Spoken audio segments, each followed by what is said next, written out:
వారు 1952లో బీహార్ ఎమ్మెల్యేగా ఎన్నికైనటువంటి వ్యక్తి.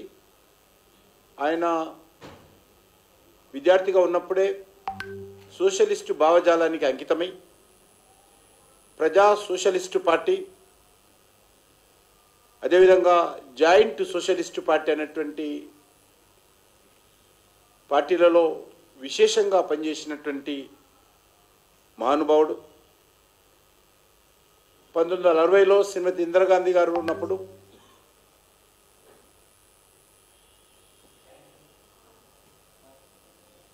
మరి ఆ రోజు పండిత్ జవహర్లాల్ నెహ్రూ, శ్రీమతి ఇందిరాగాంధీ గారు కాంగ్రెస్ పార్టీ పరిపాలనలోని అనేక రకాల ప్రజా ఉద్యమాలు నిర్మాణం చేసినటువంటి వ్యక్తి.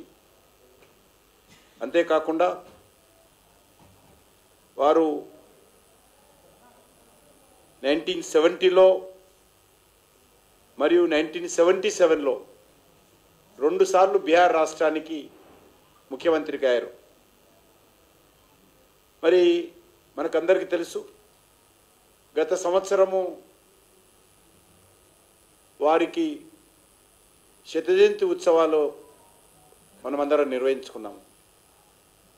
వారు భారతీయ జనతా పార్టీ నాయకుడు కాకున్నా కూడా జనతా పార్టీలో ఆ రోజు Jan Sangh socialist party, old Congress party అన్నీ కూడా జయప్రకాష్ నారాయణ గారి నేతృత్వంలో కలిసి శ్రీమతి ఇందిరాగాంధీ యొక్క నేతృత్వ పాలనకు, శ్రీమతి ఇందిరాగాంధీ యొక్క అధికార దుర్వినియోగానికి వ్యతిరేకంగా గలమెత్తిన విషయం మనకందరికీ తెలుసు. జయప్రకాష్ నారాయణ గారి పిలుపుతో జనసంఘ్, భారతీయ జనసంఘ్, సోషలిస్ట్ పార్టీ లాంటి అనేక ప్రజాస్వామ్య పార్టీలు జైల్లోనే ఉన్నప్పుడు, జైల్లోనే మాట్లాడుకొని జనతా పార్టీగా అవలంబించినప్పుడు సోషలిస్టు పార్టీ కూడా జనతా పార్టీలో మెర్జ్ చేయడం జరిగింది.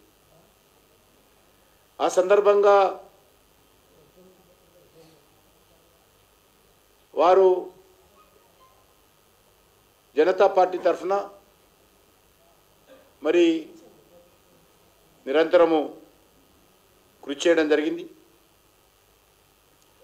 వారు 100 సంవత్సరాల సందర్భంగా మనకు తెలుసు, కాంగ్రెస్ పార్టీ ఏ రోజు కూడా కాంగ్రెస్ ఇతరులను, కాంగ్రెస్లోని నెహ్రూ కుటుంబేతరులను ఎప్పుడు కూడా గౌరవించదు, గుర్తించదు. రాజకీయాలంటే కాంగ్రెస్ పార్టీ, కాంగ్రెస్ పార్టీ అంటే నెహ్రూ కుటుంబము. ఇక ఈ దేశంలో ఏ పార్టీ ఉన్నదా లేదా, ఏ పార్టీ నాయకుడు ఉన్నారు, ఏ రోజు కూడా వాళ్ళు నెహ్రూ కుటుంబం ఎవరిని కూడా గౌరవించిన పాపాన పోలేదు. భారతరత్నాలు వాళ్ళకే ఇచ్చుకున్నారు. అన్ని రకాల గౌరవాలు వాళ్ళకు వాళ్ళే బతుకున్నప్పుడు, చనిపోయినప్పుడు ఇచ్చుకున్నటువంటి అత్యంత దుర్మార్గమైనటువంటి వ్యవహారం నడిపినటువంటి పార్టీ కాంగ్రెస్ పార్టీ. అనేక మంది మహానుభావులను ఎమర్జెన్సీలో జైల్లో పెట్టారు. ఆచార్య కృపలాని గారు కావచ్చు, అటల్ బిహారీ వాజ్పేయి గారు కావచ్చు, జార్జి ఫెర్నాండెస్ గారు కావచ్చు, లాల్కృష్ణ అద్వానీ గారు కావచ్చు, అనేక మందిని ఆ రోజు జైల్లో పెట్టినప్పుడు మరి ఏ రకంగా ఇందిరాగాంధీకి వ్యతిరేకంగా జనతా పార్టీ జన్మనిచ్చి, జనతా పార్టీ ద్వారా ఒక మహా విప్లవం, ఆ రోజు ఒక నిశ్శబ్ద విప్లవం ఆ రోజు దేశంలో వచ్చిందో మనకు తెలుసు.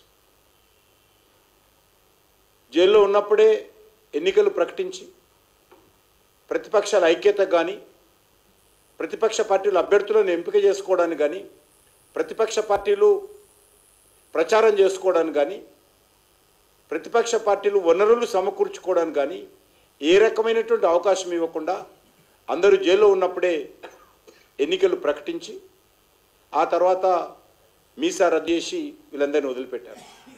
ఆ ఉన్నటువంటి తక్కువ సమయంలోనే ప్రకటించిన తర్వాత, జైలు నుంచి బయటకు వచ్చిన తర్వాత ఆ తక్కువ సమయంలోనే జనతా పార్టీ ఏర్పాటు చేయడం, ఆ రోజు శ్రీమతి ఇందిరాగాంధీని ఓడించిన విషయం మనకు తెలుసు.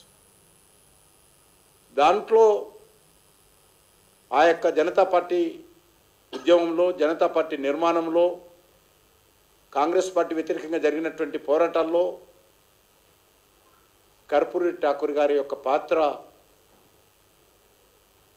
అమోఘమైందని ఈ సందర్భంగా మనం చేస్తున్నాం. అంతేకాదు, మనం చూసాం, ఇంతకుముందు చెప్పాను నేను, కర్పూరి ఠాకూర్ గారు గత సంవత్సరము 100 సంవత్సరాలు పూర్తయిపోయినాయి. శత జయంతి ఉత్సవాలు జరిగాయి. ఈ సందర్భంగా ప్రధానమంత్రి గారు కర్పూరి ఠాకూర్ గారికి భారత రత్న ఇచ్చి వారిని గౌరవించిన విషయం మనకందరికీ తెలుసు.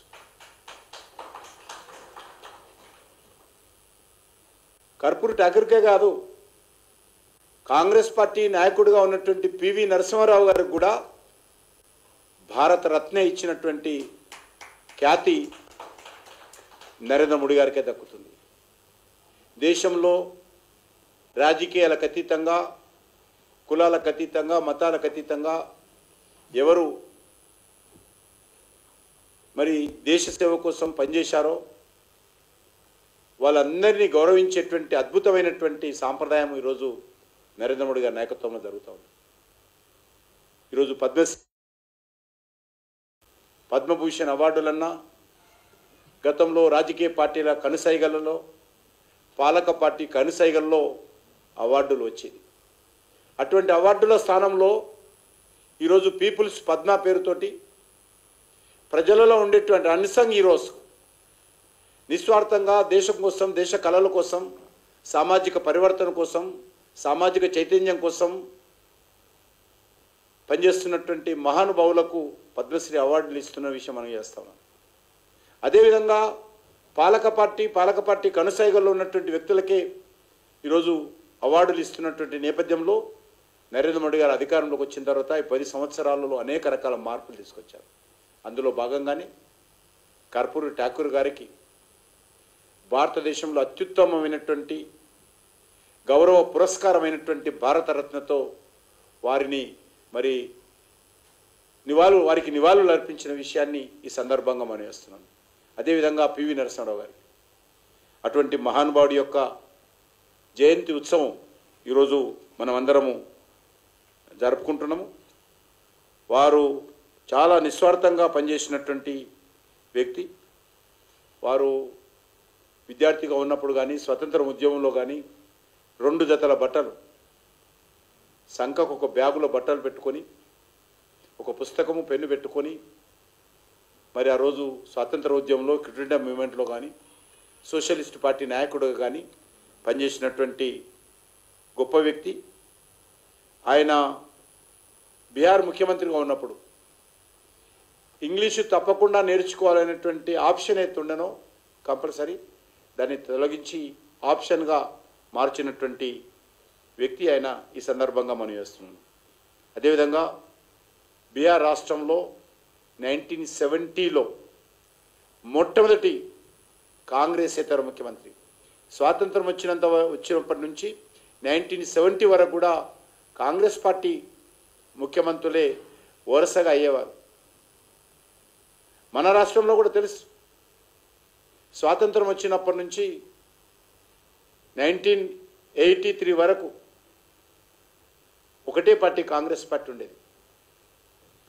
ఎన్టీ రామారావు గారు తెలుగుదేశం పార్టీ పెట్టి మొదటిసారిగా ఆంధ్ర తెలంగాణ ఉమ్మడి రాష్ట్రంగా ఉన్నప్పుడు మొట్టమొదటి కాంగ్రెసేతర ముఖ్యమంత్రిగా ఎన్టీ రామారావు గారు ఏ రకంగానైతే ఈ రాష్ట్రంలో రాజకీయ మార్పు తీసుకొచ్చాడో అదేవిధంగా కర్పూరి ఠాకూర్ కూడా బీహార్ రాష్ట్రంలో 1947 నుంచి 1970 వరకు కూడా కాంగ్రెస్ ముఖ్యమంత్రిలో ఉంటే ఈరోజు మొట్టమొదటి కాంగ్రెసేతర ముఖ్యమంత్రిగా ఈరోజు ప్రభుత్వాన్ని పరిపాలించినటువంటి ఘనత మరి ఈ యొక్క మన కర్పూరి ఠాకూర్కి దక్కుతుందని మనం చేస్తున్నాం. ఈరోజు బీహార్లో మద్యపాన నిషేధం ఉంది, గుజరాత్లో మద్యపాన నిషేధం ఉంది. కానీ ఇప్పుడు మొన్న గుజరాత్లో మొదటి నుంచి జరుగుతూ ఉంది, కానీ బీహార్లో నితీష్ కుమార్ గారు ఎన్డీఏ ప్రభుత్వం వచ్చినాక పెట్టింది. కానీ ఆ రోజే 1970లోనే బీహార్ రాష్ట్రంలో మొదటిసారి మద్యపాన నిషేధం పెట్టి మరి సంస్కరణ తీసుకొచ్చినటువంటి గొప్ప వ్యక్తి, మహిళలకు పేదలకు అండగా నిలబడినటువంటి వ్యక్తి ఈరోజు మరి కర్పూరి ఠాకూర్ గారని ఈ సందర్భంగా మనం చేస్తున్నాం. అంతేకాకుండా ఆయన మరి పేరు మీద ఈరోజు అనేక సంస్థలు, అనేక పరిశోధనలు జరుగుతూ ఉన్నాయి. భారతీయ జనతా పార్టీ ప్రభుత్వము కర్పూరి ఠాకూర్ యొక్క సేవలను మనస్ఫూర్తిగా గుర్తించి ఈరోజు భారతరత్న ఇచ్చి వారికి ఘనమైనటువంటి నివాళులు అర్పించిన విషయాన్ని ఈ సందర్భంగా మనం చేస్తున్నాం.